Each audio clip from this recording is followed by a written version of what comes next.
The ski camp on Hollyburn Mountain has seen many changes over the years, but most of all, it is a place of memories. Just a word about the Hollyburn Heritage Society. It's a group of old-timers that thought we should keep things a little bit more organized so we can collect some of your memories and make a place of memories out of this old building.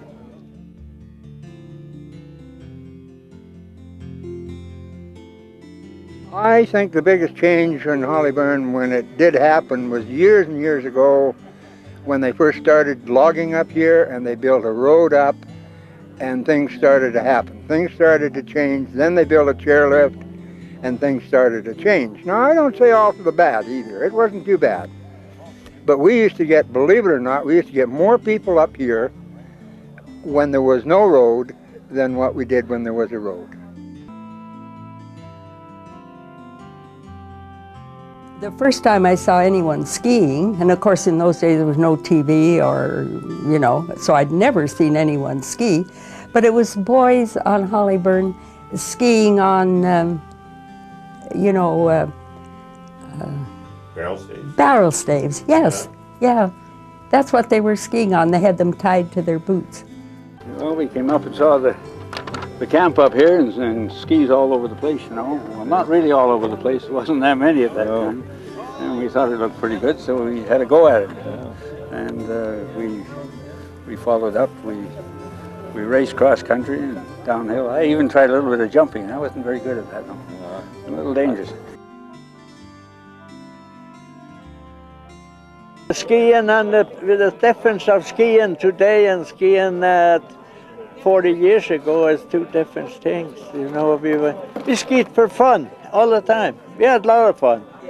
And they had ski jump over across the lake here, and they had built another jump. They call them O'Broughton jump. Then they built one for Jack Pratt was a great skier here. And and we used to ski from the peak to the lake here, and that was a downhill cross country and downhill combination, I think we call it.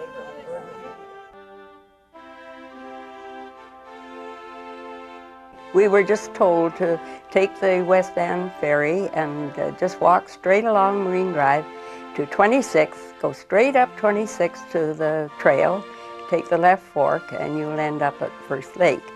And it was very direct, and we didn't get lost or have a problem. We just went up. Well, I first came up here when a friend of mine moved to West Vancouver, and he says, "Oh, I hike up the mountain there," so I came up here with him, and that would be 27, I guess. My first experience was in 1934 on Hollyburn, hiking from West Van up here. 2 hours.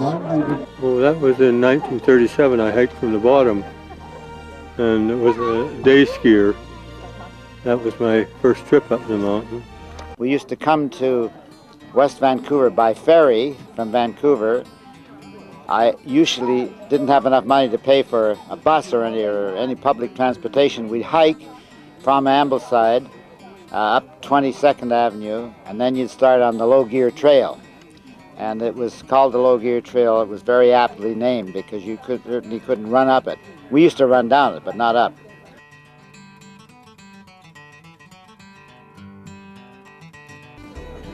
When we rented the camp, the lake was very beautiful then. And there was a ski jump across the lake, the First Lake ski jump. And we rented a little cabin built right on the side of it. It was about 10 by 10. And had 3 bunks, a shelf, and a stove in it.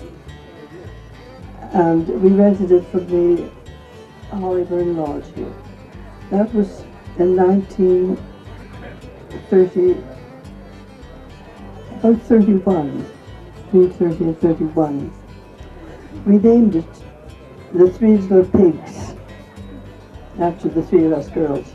Originally we came with a group from Pauline Johnson School, which is down foot of 22nd Street. And then from there we started hiking up, and one of my old first ski buddies, Johnny Van Aglen, is here today. And we used to hike up Saturday morning and hike down Saturday night, back and forth on Sundays.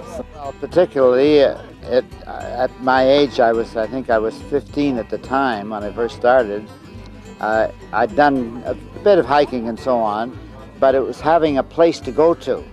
The fact that there was a cabin there made it possible to stay overnight even if the weather was bad.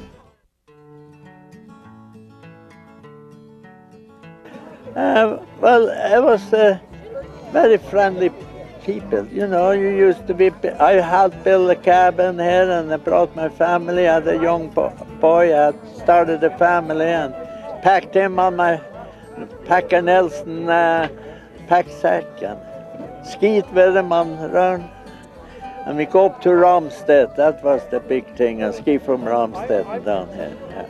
That was a weekend exercise.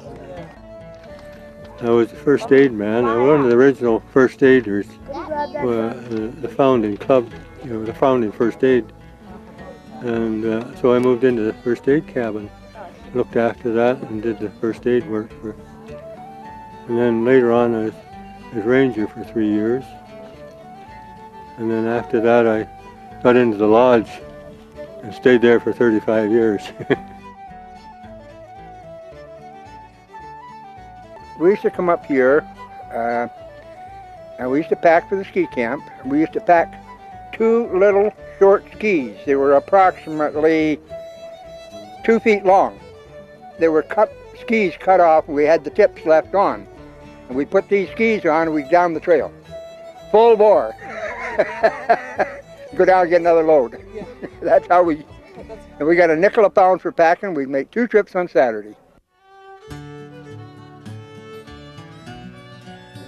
Well, I think the ski camp here. I can't even read the poem up there without crying. But we used to come up here. When I first came, for a while I used to sleep in the lodge here. There was a bed that was about 40 feet long, and we all used to lie on this bed all together. I think it must have been a girls' dormitory as well as boys. And Saturday nights there was always a dance. We danced the Norwegian, Swedish dances, the Hambo, and I can't remember other names. Schottis, of course. And that was a very, very good experience.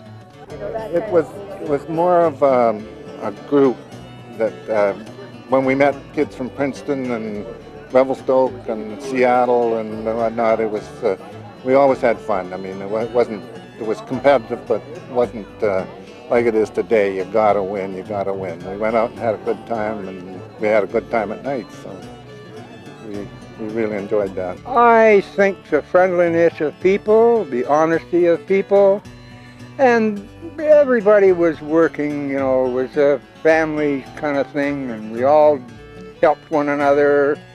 It was just, we were all young, we were all bringing up families, and it was just a good thing, and we were out in the bush, let's face it. We weren't in a big smoke. Well, we had good skiing trips on the Sundays and what have you, and the dances in at the old lodge here. Yeah, we used to do a lot of singing. It was sure a great time in a young person's life, you know, I spent one New Year on New Year's Eve up at the cabin at First Lake, and I was the only girl, and there was half a dozen boys, I guess, and we didn't have a drop to drink. Not that I knew of, anyway. Maybe the boys had a drink, but I don't think so. But we had a good time. We yelled and screamed, and we could kind of hear the celebrations up, you know, from Vancouver, and it was a beautiful night.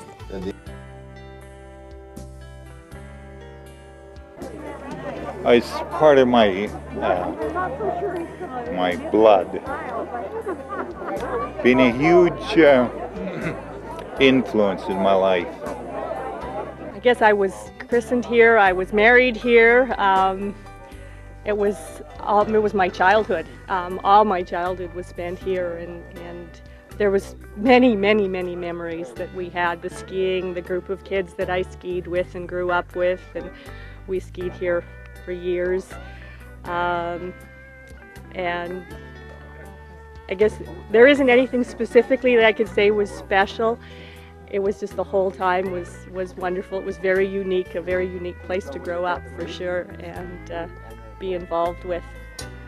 I think that the way things are today provide one of the few opportunities that young people have to develop an activity in a relative wilderness that tests them physically and mentally. I think that if more kids could get up here, it would be good for the younger generation. It certainly saved our generation. I was pretty deeply involved in the mountain because I was a partner in the tows. We built the tows up here. When I was younger, I packed for the ski camp, and we got a nickel a pound from the bottom at 22nd and Marine.